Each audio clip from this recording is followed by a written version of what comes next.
It was supposed to be the happiest day of my life.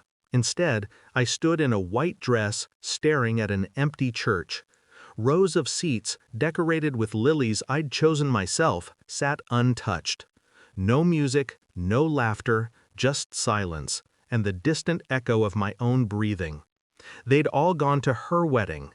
My parents, my relatives, even the friends who'd sworn loyalty to me.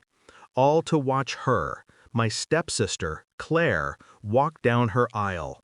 The same date, the same hour, the same city.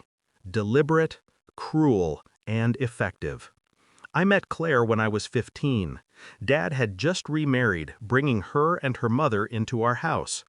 She was the kind of girl who filled a room, charismatic, loud, effortlessly adored. I was quieter, methodical. I didn't compete, I observed. She laughed like everything was hers already. I smiled, knowing one day she'd believe it too much.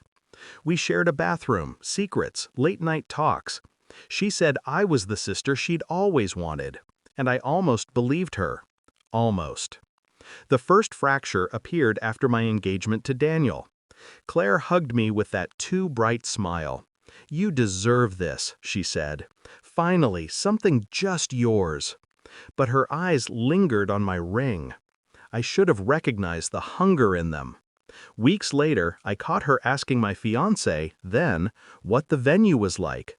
She said she wanted inspiration for her future wedding. He laughed it off. I didn't. Still, I stayed silent. I wanted proof, not suspicion. Proof came when I opened the family group chat and saw my mother's message. "Claire's date is confirmed, November 10th. Isn't that fate? The same day as Anna's." Fate. They called it fate. I didn't scream, I didn't cry. I just smiled and texted, "That's surprising. Congrats." Because something in me went still. And when I go still, it means I've already started thinking. The first step was simple. I let her win. I didn't move my date, didn't complain, didn't beg my parents to choose. They did that on their own. Mom called me 2 weeks before, voice full of guilt. "Sweetheart, you understand, right? We can't be in 2 places. Claire's wedding is, well, it's bigger. She needs us." Of course she did. I told her it was fine. That was the last time I called her Mom. I didn't cancel the venue, didn't refund the caterer. Instead, I made one small phone call to a producer I'd met years ago when I worked briefly in event PR. He owed me a favor. I pitched him a story, a woman whose family abandoned her wedding for her stepsisters. He loved it. "That's raw, real. You'd go viral overnight." "I know," I said. "That's the point." He asked if I'd really go through with it, standing alone in my wedding dress. "Yes," I said, "and make sure the cameras are rolling."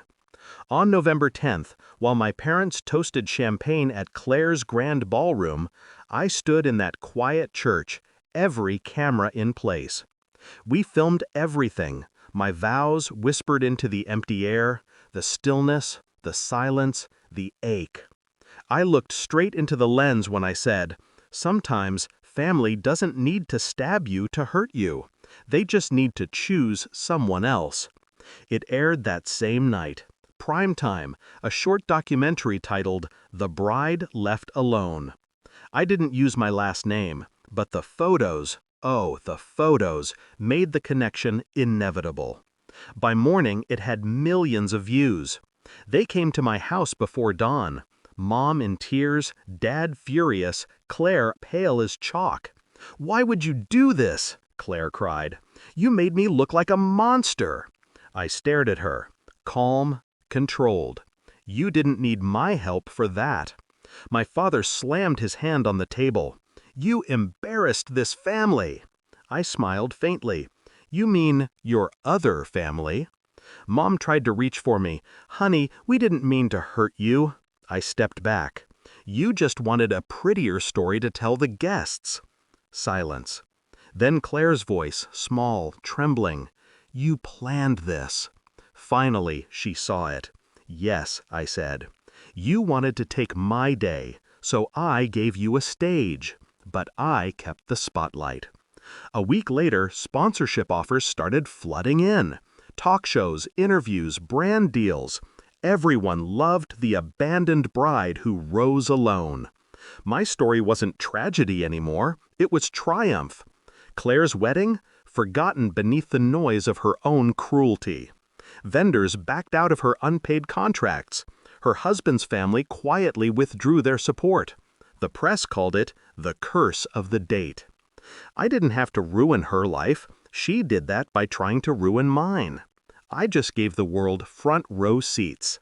Sometimes justice doesn't need a knife, just a camera, and the calm smile of someone who's already won.